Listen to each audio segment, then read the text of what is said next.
Welcome to Productive Joy with Dr. Christy, where fun meets action. Hi, friends. Welcome to Productive Joy. I could not be any more excited about this particular interview, but let's get a couple things out of the way first. If you're not already following this podcast, please do. It really makes a huge difference for me, and you'll get notifications every time a new episode drops. And my whole goal in you all being here is for you to take some nuggets of wisdom with you. That's why I'm surrounding myself with brilliant people. And today I have an extra brilliant human sitting in front of me. Miss Kelsey Stevens is one of my favorite people, period. One of my very best friends, dear woman in every way, but she's also really talented. So she is a wife and a mother. She's also a principal at Wakely Consulting Group and really one of the smartest people I know. And we're going to talk a little bit today about how do you juggle all of that and still be good in all of the different spaces. And one of the spaces that she's really, really good at that you might not know is she's one of the most physically fit people that I've ever met too. So Kelsey, thank you so much for being willing to be here today. Of course, I'm excited. Thanks for having me. Oh, this is going to be fun. Okay, so Kelsey, I always kick things off with a question to you where people only listen to the first 30 seconds or so of a podcast and go, yep, I want to listen to this one, or no, I don't. So what's something you can tell us about you that might make people continue to listen? Oh boy. Well, I would just say that, number one, thank you for the great intro. You're all of those things as well. And I think that's why we're such good friends. Yeah. I consider myself a very ambitious, high-achieving business professional, but also a nurturing, loving mom for my children, wife to my husband, friend, a good friend. And it's hard to do it all. So people often ask, like, how do you do it all? You're like Superwoman. It's unattainable. And then really when they get to know me and get on the inside, they realize, oh no, I'm a hot mess just like everybody else. But you can do it. You can leverage your community. It takes a village. You can get help. You can prioritize. You can push things off your list. You can make it happen, right? You just have to be intentional about making it happen and living the life that you want to live. You are one of the most intentional people I know. And I agree with everything you just said. And I don't know how you get it all in, but you do. And I do know because we spend a lot of time together. For those of you that don't know, Kelsey and I started exercising together right before the pandemic hit. So what was that, Kels? March of 2020? Yeah, March 9, March 10, something like that. Yeah. Somewhere in there. And I joined her gym. And then when we left that gym on actually March 17th, I know that was the day that they closed it down. We kind of looked at each other and said, do you want to keep working out in a parking lot? Yeah, there's no way we could go a couple months without moving our bodies every morning. So no. So at 5:15 a.m., which was a ridiculous time of day, at 5 days a week for 3 months, we met in that parking lot along with our girl Kaylee and several others, and just we socially distanced outside and moved our bodies. That's right. Yeah, that was some of the best workouts I've ever done in my life. We pushed each other for sure. We did. But what was cool about that is that we both realized we needed something from each other. We had no idea how much we needed from each other. And I think for those of you listening, what Kelsey is to me is that person that makes me better because I know her. She gives me ideas and thoughts, and she's a great thought partner, but she's also just an inspiration. And so that's what I'm hoping you all get out of today's podcast is some inspiration for how you do it all. So let's back up, Kels. You are an actuary. I'll be honest, I did not know what an actuary was when I first met you. So tell everybody in layman's terms, what is an actuary and how have you turned that into being an unbelievably strong businesswoman? Because you do multi-million-dollar business deals as an actuary. So say more. Yeah, so you're not alone. Almost everybody I meet have no idea what an actuary is. I actually have a friend, a colleague, who plays a game at bars where he answers with random responses as to what an actuary is. One time he said we monitor meteors as they're approaching the Earth, and people believe them. All of his stories, so hilarious. There's a lot of ways to explain it, but we usually have some sort of math degree, right? All actuaries study math, high level of math, and there's a lot of fields we can work in. I'm in the health field. So I work for health insurance companies or hospital groups or physician groups. And really, we focus on helping them manage their risk, making sure they can pay all their claims for their members, helping them monitor how many people may be expected to have particular inpatient admissions in a year so that they can monitor their finances. So a lot of math, a lot of healthcare mixed together. And I particularly am a consultant. As you mentioned, I work at Wakely Consulting Group. I love it there. It's a great place to work. And what does it mean to be an actuarial consultant? It just means that instead of working for one company, like I work for Humana or I work for Blue Cross, we work for all of them, right? We support them on different engagements depending on what they need. And so that's kind of how I have transitioned into, like you mentioned, business development and leading a business, right? By being able to work for many different organizations, see their problems, all their different perspectives. It's really been challenging, but rewarding. Well, and you happen to also be in charge of the Tampa office. So we're both here in Florida. And you have done a really good job of making work fun in that space. So tell us about things like the Chair Olympics or some of the things that you've done. Because, I mean, I'll be honest, when I hear all of that math, that is not fun to me. And yet, somehow you've managed to make work fun. Yes. We do work hard, play hard in Tampa, and I guess in Wakely in general. So I cannot take credit for the bidathlon games, which you're referring to. I'm sorry, bidathlon. I did not get the title correct. Yes. And I fully support them, however. So we have a big deadline every year. It's called Medicare bids. We don't need to get into that, but that's why bidathlon. And a crew in our office has created a series of wild games that we play during that busy season. Now, keep in mind, these folks are working 14-hour days. They're drained during this time of the year. And so this is just a chance for them to get away, be silly, laugh with one another, do wild things. And you mentioned the chair game. One of them last year was who can sit in their chair the longest? Terribly unhealthy, especially for those of us who love working out and moving our bodies. But it was hilarious. They could get up only to go to the bathroom, but they had to roll their chairs all the way to the bathroom door. Love it. They could get up. I'm sure there was some stretch breaks happening in the bathroom that day. But, who can stay in their chair the longest? They got points. We did rubber band finger wars one day. There's ping pong competition. There's all sorts of competition. Take maybe 5 minutes, right? 5-minute break out of the day. But what do I do to bring fun? I support those activities. Like I said, I can't take credit for those, but I do love to attend our happy hours, our team building events, go to the kickball game, whatever it is that's going on, be there and try and connect with people so that they know that we have a personal relationship outside of the client work that we do together. That's a big deal for me. And I gain just as much out of it as I think the rest of the Tampa office does.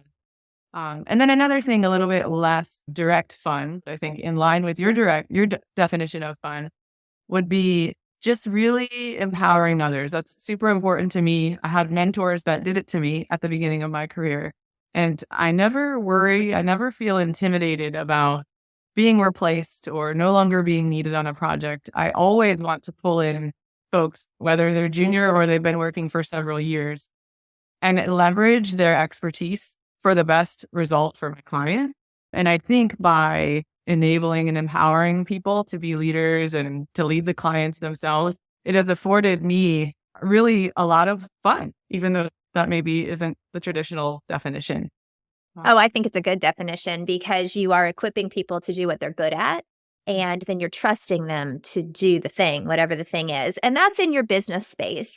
But we mentioned you're a mom too, and you're a really good mom of 3 beautiful children. Why don't you tell us a little bit about your kids and how busy they really are? Oh, yes. So I have 3 kids. Nolan is 11 and he played hockey, travel hockey. So that's basically our world in a nutshell. We travel all the time for that dang sport. And then both of my daughters are figure skaters. Their names are Jojo. Jolie, she goes by Jojo, and she's 9. And then Kiva, who's 6. And they do keep us on our toes. My husband and I are absolutely always living in the midst of happy chaos. They're very busy between school. They do chorus at school. They do lacrosse at school, figure skating, hockey, homework, you name it. It's a lot. Well, and your husband is also a principal, a different kind of principal. He's an elementary school principal, right? And that's not few hours of the day either. No, not at all. This week alone, he's had 3 night events. Just this morning, I said 3, Wednesday, Thursday, and Friday. He has some all chorus concert tonight, but it is a lot. Yes, it is. Okay, so you've mentioned 14-hour days at work. then 3 children with activities that take them in different directions, a husband who is also working his tushy off as well. And at 5:30 every morning, you're at Burn Boot Camp kicking everybody's tail and being just a bad bleep. We'll bleep that word out because I'm trying my brand, however. Keep it clean, yeah. We'll keep it clean. So how do you find the energy and the ability to make all of those things happen? Great question. And sometimes I ask myself, sometimes I think we're insane. And sometimes I cry, and sometimes I feel like we're failing every single day. But how I think is continually reassessing what are my values, what's important to me. For example, working out is important to me. Staying close with my friends is important to me. Having a deep connection with my husband is important to me. All of these things are important to me. And so how am I kind of moving them all forward, yet recognizing that true balance doesn't exist and there might not be equal time for all of these items at any given time. So when it's my busy season, for example, and I have to work 14-hour days, I may not make it to every ice skating practice. I may not make it to any for a couple weeks in a row. But to me, that's okay. I can bounce back from that. I like to talk about an analogy. I use this like at my core, and I tried to find out where did it come from? I heard it at a women's leadership conference one time.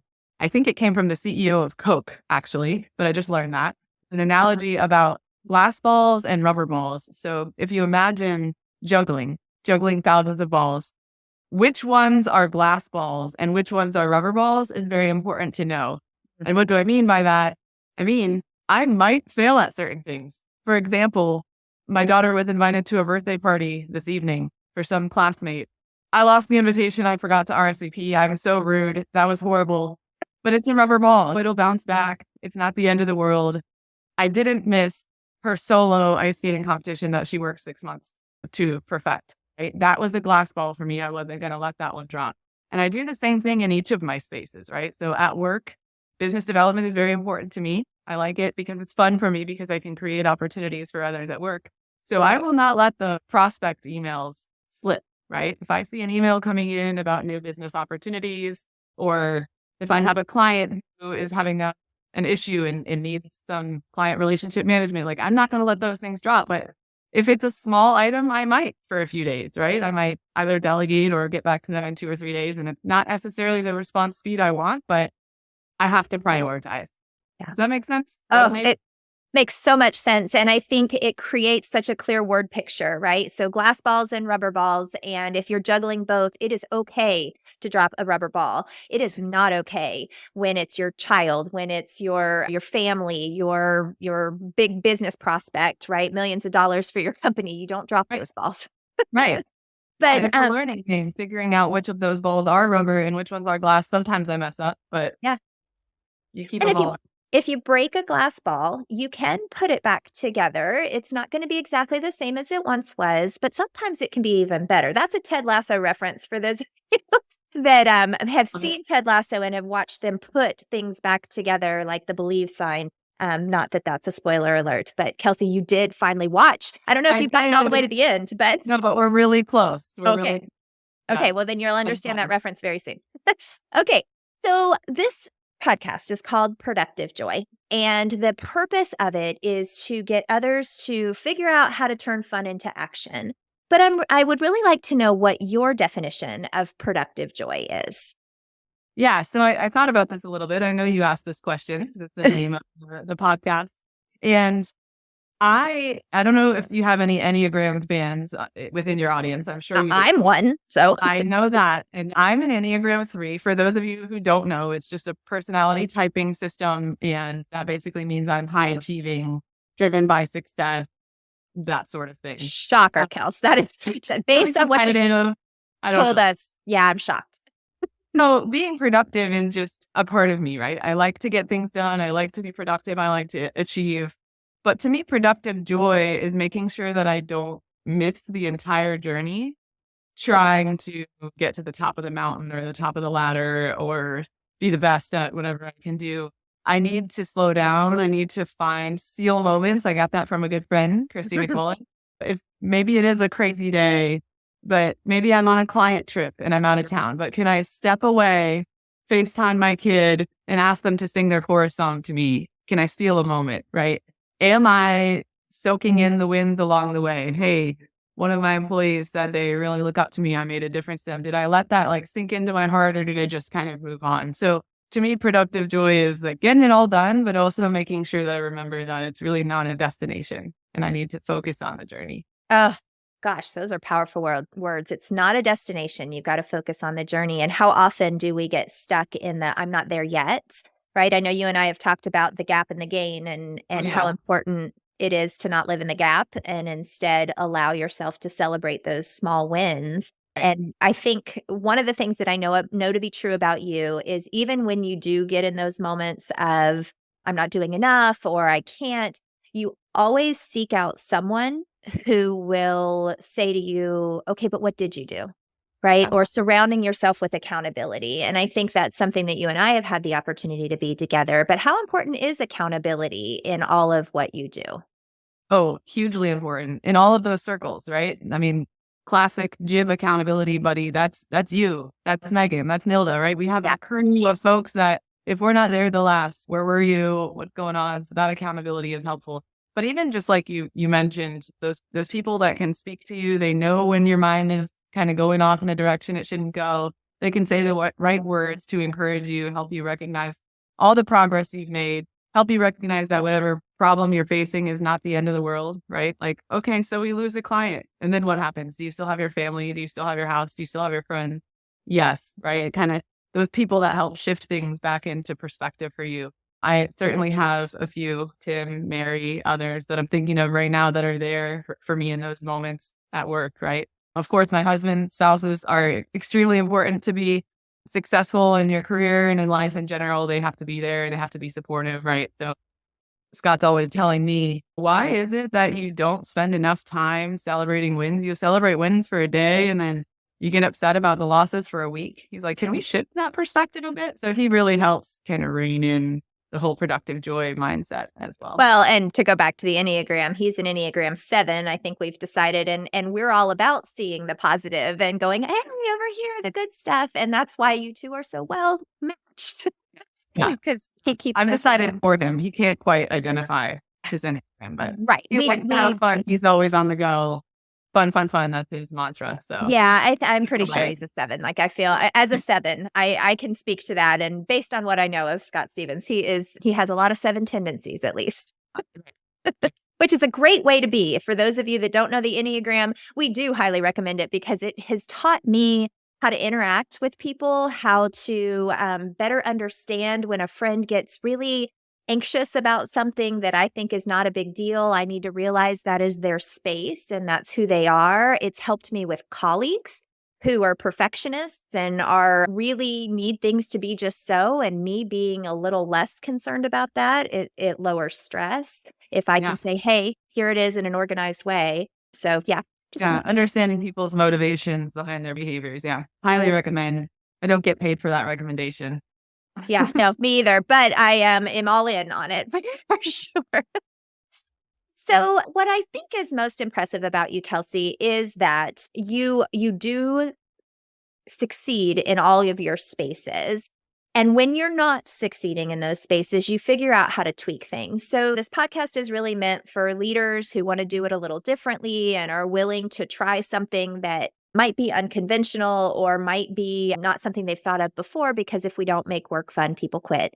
So what would be a piece of advice that you would give to a boss babe like you who is in charge of an entire office of people, multi-million-dollar contracts with companies and juggling all those things? What advice would you have to people who feel like they're not where they need to be?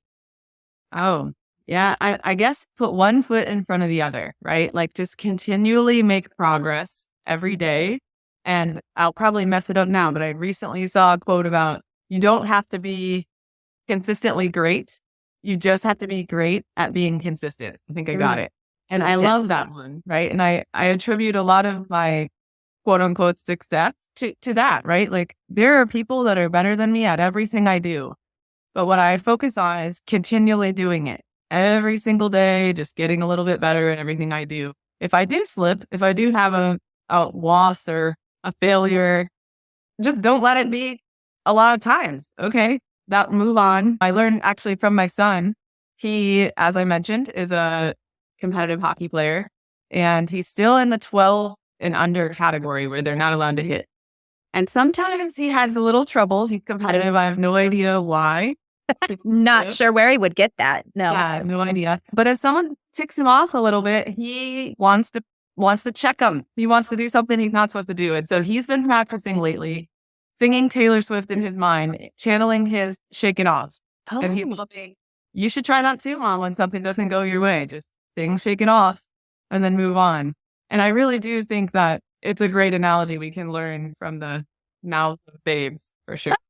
I didn't know that was the song that he had chosen to have be his mantra when he's in that moment. Because bless his heart, he's in the middle of all the hormones and then playing an aggressive sport. I can see where he might want to check somebody for saying something they're not supposed to say or doing something they're not supposed to do. That's right. Yeah. So how's Shake It Off going? Are you shaking it off? Yeah. I mean, I don't always shake it off as well as I'd like to, but more times than I used to, right? And that's the goal. That's how it goes, right? The more times, if 80% of the time I'm making progress and letting go of the lows and finding the light, that's my word of the year, then great. Then that's all I can ask for, right? Well, and I think something that you've taught me is that 80-20 rule, right? We cannot be on 100% of the time. We cannot get it right 100% of the time. But if we're getting it right more than we're getting it wrong, and we're living in that majority, then we really will be okay. Like it is going to trend forward. You also taught me about failing forward and just being a propensity towards action. Why don't you tell us a little bit about propensity towards action? Oh, yes. Yes. I love that one. Got that from Ross, one of my colleagues. He always says, he says that it's bias toward action. Same thing, but always take a move, right? Like, are you ready? Are you going to knock it out of the park? I don't know, right? Are you thinking about starting a new business or writing a book, or are you trying to pitch to a client you always wished you had?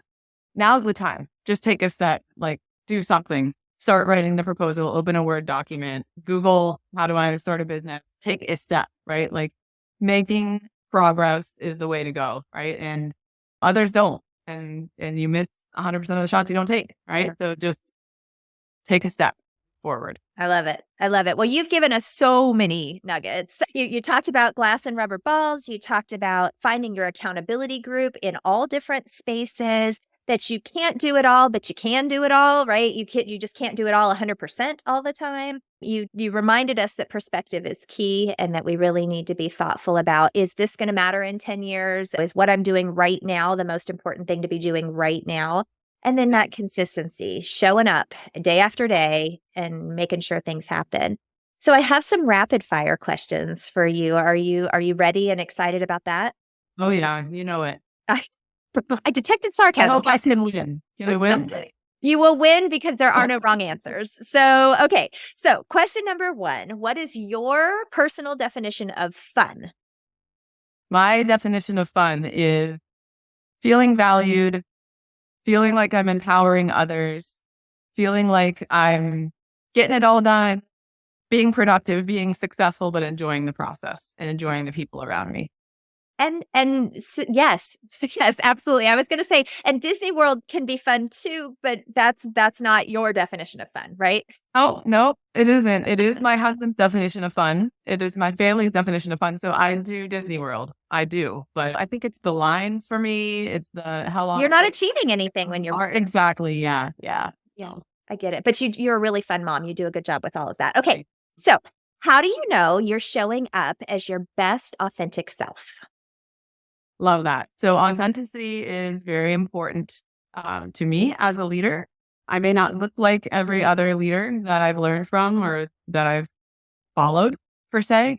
And so there's nobody else that I can be besides myself. And how do I know I'm doing that? When I don't feel that sort of heavy burden of putting on a front, right? When I feel safe to say to a client, you know what, that's a great question. And I don't have that answer, but I know who does. And I'll get it and I'll send you an email tomorrow summarizing whatever the question was, right? Knowing that I can make mistakes and the people around me will forgive me.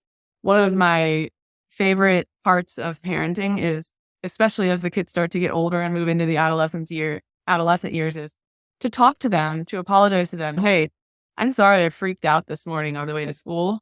These are the things that triggered me, but you didn't deserve to be yelled at. And I'm going to try not to do that again. And you talked earlier about the Ted Lasso reference. We saw some video at some point about cutting out a little heart out of paper. And if you crumple up that heart, you can never fully make it smooth again. Right. And so I use that analogy with my kids all the time. I'll say, I'm sorry I crumpled your heart. Let's work on ironing it. And they are so graceful back to me. They're really actually amazing. Right. Every once in a while, the little one, she'll give me sass. Yeah, you really did freak out, Mom. But having those conversations, that allows me to know that I'm being authentic. Telling my people, hey, I'm a hot mess right now. My people meaning you, my friends, the people that I interact with most often. I could use some positive vibes, right? I'm a little off, and I think that's okay. Yeah. Well, you ask for what you need when you're in your authentic self. I think as an achiever, it's hard sometimes to admit when you aren't 100%. But when you do, you always feel a whole lot better. So yeah, I love that. Should have probably spent some more time along the lines of asking for help. So I have a huge support network. My family lives very close by. My parents are a half-mile away. If I need help driving the kids to school one day or doing the girls' ponytails while I'm out of town or whatever it is, my mom will be there. I think we had a school project where I needed someone to print a picture of Benjamin Franklin and our ink wasn't working. And you printed that picture of Benjamin Franklin. I knew you would do it, right? I have people that help me with cleaning and laundry and childcare and transportation. And I'm not ashamed, right? Because I need to leverage the community around me and then really focus on what I'm best at. Absolutely. All right. How do you channel your best self on your worst date? Ooh, I would say that shake it off analogy comes back, right? I say, all right, Kelsey, this may be one of the worst days, but sitting here and sitting in these yucky feelings aren't really going to do anything for me. I do think, kind of in line with the authenticity, it's important to allow yourself to feel down, to recognize like, oh, that didn't feel good. I don't understand why it happened this way. I'm sad. I'm mad. But not allowing that to take too long and finding those people, like you mentioned, calling them and saying like, hey, I need to get out of this funk, right? And taking one step, another step. You can't, what is the phrase about eating an elephant one bite at a time, right? So just really saying like, all right, I don't know how I'm going to get out of this. I don't know how it's going to feel okay in a week or a month, but I know it will just based on the past experience. So I have to take a step forward. Yeah. Well, and I have added a final statement to the eating an elephant one bite at a time. It's a whole lot easier to eat with friends. Right? Yes. You cannot do it by yourself. It is too much. But when you have that network around you, that family around you, those friends, it makes a world of difference. All right, last question. Kelsey girl, you have given us lots of really powerful nuggets. But if people can only remember one thing that you said in the last 30 minutes, what's the one thing that is going to propel people forward or that they need to hold on to today? Well, I would say figure out what your rubber balls are and figure out what your glass balls are. Try not to let those glass balls slip. And the rest, let it go. It'll bounce back. Do the best you can. Move forward when you mess up and recognize that you don't have to choose. Do I want to be a great career executive or do I want to be a great nurturing mom and loving wife? You can do it all. You can do it all. You just have to make some intentional decisions about how to do that and what your values are and align those actions. That's probably what I would say. And that's such good, solid advice. So thank you, Kelsey. I know because I've seen your calendar what a day looks like. And I know that these 30 minutes were very precious. And I just appreciate so much you sharing them with our Productive Joy family. And you crushed it. I knew you would. And so, friends, thank you. Yes, it was fun. So friends, thank you for being here. Thank you for choosing to listen. Thank you for wanting to add just a little bit of productive joy into your day. And thank you to Kelsey for sharing those nuggets of wisdom. Just a couple quick things. One, the intro and outro music. I need you to know that that's my dad playing the piano and my stepmom playing the banjo. And the song is called More. And I just think that that's important that you know that. I also think it's important that you know that there are lots of different ways to find me and to find more about Productive Joy. Some of the easiest is just to follow Productive Joy on Instagram or look us up on LinkedIn. We're there as well because we have lots of really great stuff going on, but you won't know if you don't look. So look around for Productive Joy or Dr. Christy McMullen, and let's figure out how to turn fun into action.